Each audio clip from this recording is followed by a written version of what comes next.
오늘부터 사흘 동안 KBS는 전 정권의 이른바 화이트리스트와 블랙리스트가 우리 사회 곳곳에 어떤 영향을 끼쳤는지를 심층 취재해 보도합니다. 첫 순서는 KBS가 의혹의 당사자였던 인천 상륙작전 이야기입니다.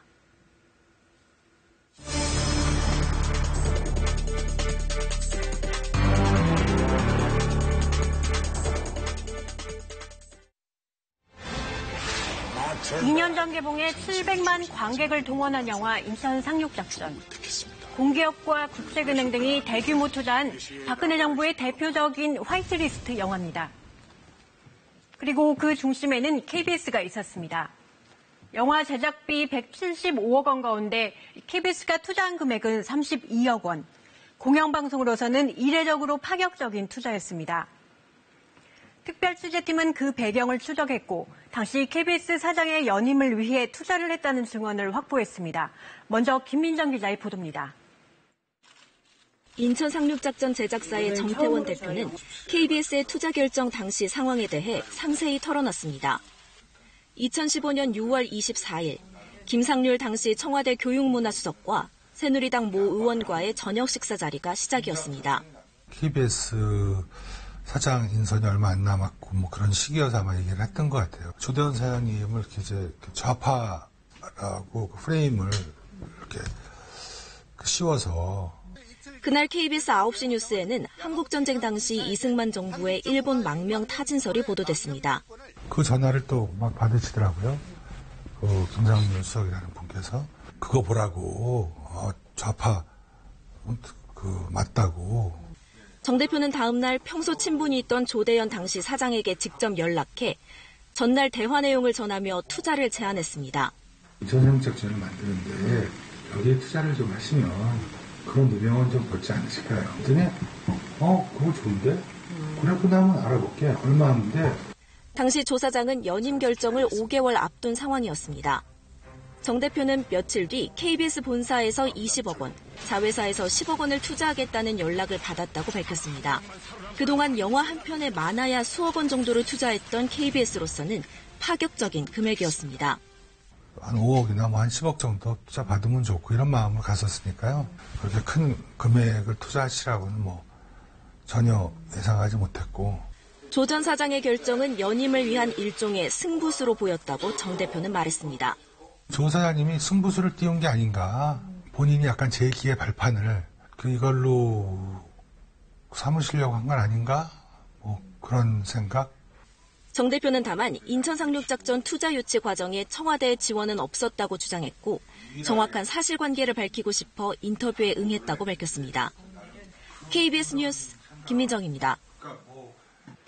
이런 시도에도 조대현 전 사장은 결국 연임에 실패했습니다. 하지만 KBS의 비상식적인 행보는 후임 고대영 사장 취임 후에도 계속됐습니다.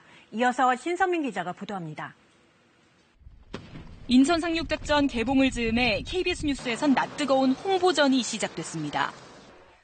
고대영 당시 사장은 임원회의에서 회사가 투자한 영화니 흥행에 관심을 가지라고 여러 차례 독려했습니다. 9시 뉴스에 방송된 홍보성 리포트는 15건, 관련 뉴스를 다 합치면 50건이 넘게 방송됐습니다. 전쟁 주역들의 활약상이 담긴 이 대작은 미국 CNN은 영화 인천 상륙작전이 멋진 작품이라고 극찬하면서 노골적인 홍보에도 평단에서는 완성도가 떨어진다는 혹평이 쏟아졌습니다. 정태원 대표는 평소 친분이 두터웠던 홍모 당시 KBS 미래사업본부장에게 평론가들을 비판해달라고 부탁했다고 털어놨습니다. 우리가 평단 보러 이 영화 보라고 만든 영화가 아닌데 관객이 이렇게 보고 있으니 이걸 좀 다뤄줄 수 없겠냐. 그랬더니 알아보시겠다. 그 뒤 KBS 뉴스 편집회의에선 평론가들이 이념으로 평론을 한다는 간부들의 성토가 이어졌고 정모 당시 통합뉴스룸 국장은 관객과 따로 가는 전문가 평점 문제를 취재해 보도하라고 지시했습니다. 기자들이 객관성을 잃은 자사 편향 보도라며 지시를 거부하자 돌아온 건 징계였습니다. 사유는 명령 불복종과 성실 의무 위반이었습니다. 징계 의결에는 정태원 대표가 보도를 부탁했다는 홍 본부장과 김모 보도본부장이 참여했습니다. 저는 오히려 대묻고 싶어요. 누가 과연 성실 의무를 위반했는지, 대한민국 공영방송의 어떤 구성원으로서, 기자로서 누가 과연 성실 의무를 위반했는지 오히려 되묻고 싶어요. 법원은 지난해 말 공영방송은 공정하고 객관적인 보도를 할 의무가 있고 지시를 거부한 기자들은 신념과 실체적 진실에 따랐을 뿐이라며 징계무효 최종 판결을 내렸습니다. KBS 뉴스 신선민입니다. 인천 상륙작전 투자가 연임 목적이었다는 의혹에 대해 조대현 전 사장은 일방적인 주장이라고 반박했습니다. 과도한 홍보성 보도와 징계를 주도한 KBS 임원들은 자신은 책임이 없다고 밝혔습니다. 이슬기 기자가 들어봤습니다.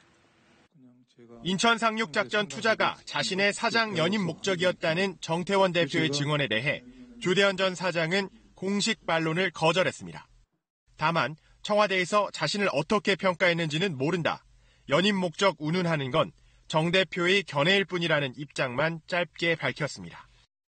정태원 대표에게 보도 청탁을 받은 홍모 전 미래사업본부장은 당시 정모 통합뉴스룸 국장에게 관심을 가져달라고 말한 기억은 있지만 뉴스를 할지 말지는 보도본부가 결정하는 문제라고 밝혔습니다.